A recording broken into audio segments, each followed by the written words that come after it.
Defined Learning is a program that we use here in District 111 that allows students to explore career paths in a way that is open-ended. A lot of students know about like lawyers and doctors and the things that we see all the time, but there's a lot of other careers out there that they may not know and then they may be interested in by accessing these projects and doing some research and being able to do some hands-on things with them.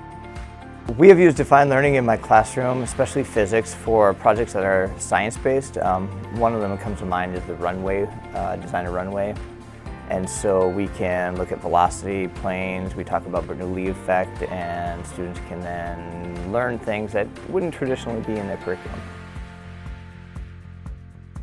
I've really been surprised at the creativity that I've seen, where we've left it very open-ended and said this is, last year we were focusing mostly on projects that were related to the climate crisis and different ways of solving the climate crisis.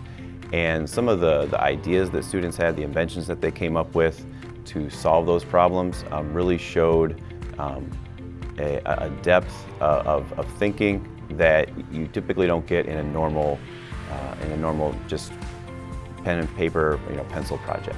One of the good things about Defined Learning is that they tend to be open-ended. You can do with the curriculum as you like. I had a particular student who wanted to be an engineer, and he's currently going to Olivet University. And he wanted to use AutoCAD software to design the fuselage of a plane. And so he delved into the career aspects of becoming an engineer and used Onshape specifically to design the wing shape and apply Bernoulli's equations to it.